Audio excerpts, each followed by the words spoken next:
feast your eyes on the class of 1985, arguably one of the best looking XR600s ever made, with the red, white, and blue graphics, a white frame, the blue and white seat.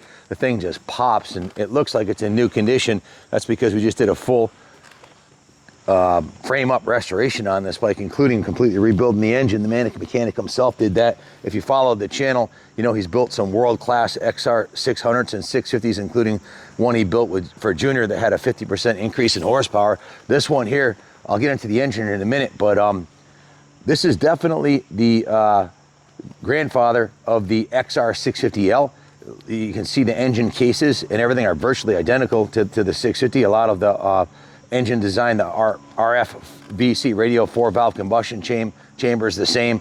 There hasn't been a lot of changes made, just some small evolutions, including the electric start. But this thing started first kick for me today. It starts really easy because, well, it's been super tuned and completely rebuilt from the ground up by the mechanic himself. Quite a bit of time and labor went into this bike. Starting at the front of the bike, brand new front tire, brakes have been completely rebuilt, new tire and tube, new front fender. This is a new NOS we got from Partzilla, Honda shroud and light. This is $182, I think. I got the whole price list of everything over there. The original fuel tank is in mint condition. You can see it's in extremely good condition. Still has a nice shine on it. The detail shop polished it. It's got new graphics on it, new seat cover, new Renthal grips, Renthal bars with my favorite Pro Grip 801s. I just love these grips. New lever, new clutch lever, new brake lever, new throttle grip, Renthal crossbar pad, all new hardware everywhere. On the bar mounts, these are the CR High Bend 7/8, fantastic bars. Brand new tool pouch on the back, and this is a new Enduro rear fender with the rear light. Jeff went with a conservative approach on the exhaust. He didn't want to make it too loud and rowdy, so he went with a custom aluminum end cap for it. The rear swing arms was polished by the detail shop. When he had the engine out of the frame, it went down to the detail shop. It was completely stripped down to the frame, and the guys repainted the frame. The foot pegs, the engine cases were painted. The swing arm was polished. The fork lowers were pro polish, as you can see, sanded and pro polish. They look like they're chrome, but they look almost as shiny as the chrome uppers, but that's polished aluminum, which is the beauty of aluminum. It can always be restored. These are the original wheels on the bike, indicating, you know, it hasn't been hammered through the New England woods much, because they're not all beat up. Usually they have flat spots on them, and those are the original 40-year-old rims on there. We saw no need to replace them. They're in good functional condition, and also indicative of the condition of the bike. The rear tire is a brand new IRC Volcano VE33. It's a massive 510 by 17 rear tire, big, huge knobby with new tube. Coming around this side, you can see it has a brand new gold chain on the existing sprocket, which was in good condition, didn't need replaced, so we just did the chain. Went through, lubricated everything while it was apart, and carefully polished, plated or replaced all the components as it was put back together. A lot of new mounting, new hardware, new side number plates. Now back to the magic of the engine. I'm going to pull a work order on this because it's pretty extensive what he did to it. But looking at it from the outside, you can see it has the new Moose Racing inspection covers, the red ones. The engine cases covers have been painted. Ronnie chose to paint the XR logo here, the same colors as the cases, which is kind of a cool touch. Not only was the tank cosmetically restored, but it also has a new fuel petcock, new fuel lines, and you can see the intake and manifold boots on the carburetor, and the hardware are new also, along with the fuel line.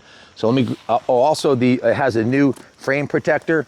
When the mechanic had the engine apart out of the bike, he also re-welded one of the frame mounts. Had a crack in it. He did some welding to reinforce the frame. So that's been taken care of, and it has a new polished aluminum frame guard. The original pegs were in good condition, so they modified them by putting this extension on the outside of them, nice serrated. Gives you a little extra grip on there, so that even the pegs have been set up better than they originally were. But back to the looks of this thing, it's absolutely stunning. The lineage is second to none. These have won, this XR600, Scott Summers won 4 Grand National Cross Country Championships racing against 252 strokes and whatnot on this very bike right here, the 600cc Honda. Multi-time world champion. in cross country, also in Baja racing. I'm pretty sure, I have to check the statistics. I know it was over 12 times that they've won the Baja 1000 on this. They're just absolutely freaking bulletproof. But even a bulletproof engine needs to be rebuilt every once in a while. This one's 40 years old. So let me grab the work order. I'll tell you what we did to it. Completely dismantled the entire engine down to the transmission. Actually replaced the transmission, that some of the gears are worn. So he bought a whole new gear set for it. Entire new Honda gear set for it, and completely replaced the transmission and the clutch. The engine, it's a little windy and things blowing away on me. He put a new cam chain tensioner in it, a new spring tensioner, has a brand new Wiseco cam chain, new twin air filter element, new filter cage, new cam chain guide. The cylinder was bored in-house by Jeff himself to 1 millimeter over with a Wiseco piston with 11-to-1 compression.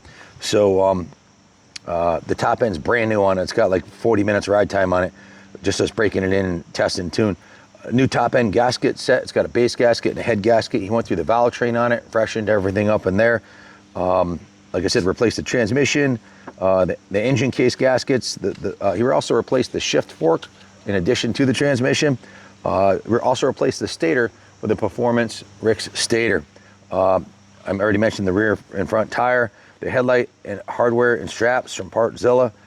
The front fender was new, the rear fender is new, the side panels are new, and the taillight is new. So just the plastic kit alone was $248. The headlight was $182. So $450 for just the plastic kit that's on here, not including the seat. So that's the good news. Muffler end cap, new levers. It also has a new swing arm buffer and chain guide, which I forgot to point out on the other side there. I already mentioned the has the new bars with the Renthal crossbar pad on there. The forks were not only polished, they were also rebuilt with new fork seals and a new fork wiper kit and new fork oil. So the front end's been freshened up. Now, these are air forks too. Right now, there's no air in them. If you wanted to stiff them up for heavy off-road use, you could add 5, 10, or 12 pounds. You can see there's the air forks at the top, but there's no air in them right now. And yeah, they're adjustable as is the rear suspension. The brakes were completely rebuilt. New rear brake shoes. The front brakes were redone also. A new clutch cable. I think that pretty much summarizes it. I'll list everything on the bike on the eBay listing. Of course, they painted the frame, polished the tank, painted the engine. The exhaust, the original factory exhaust system is in excellent condition. They're usually hammered and bashed in. This one's in good shape. That was restored and repainted with a new end cap on there. And the aluminum skid plate, even that was polished before we put it on. So that pretty much summarizes it. That's the good news. The bad news is that all this moto trickery ran up a 60-hour shop labor bill and a couple $1,000s in parts. So you don't have to be a math major to figure that one out. This isn't going to be a cheap bike, but it's hard to find a fresh XR6. Well, it's not only hard to find, there are none others for sale in the United States of America, North America today. Check online, there's not one. This is the only one. The only freshly rebuilt by a professional mechanic. Engine completely rebuilt. Tires, brakes, forks, transmission.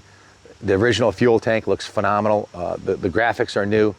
A lot of NOS parts on it and a lot of premium aftermarket upgrade stuff on it. So an outstanding machine.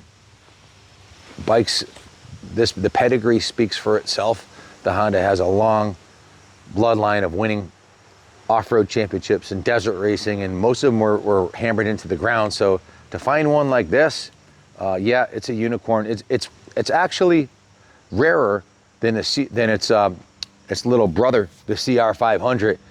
It's rarer than the CR because the CR is an easy machine to restore. Any backyard mechanic can rebuild the engine on a CR500. But when it comes to a radial 4-valve combustion chamber, piston, cam chains, all that, I'm not saying that you have to be a rocket scientist to do it, but certainly to have the skill set of somebody like the Manic Mechanics, a huge plus.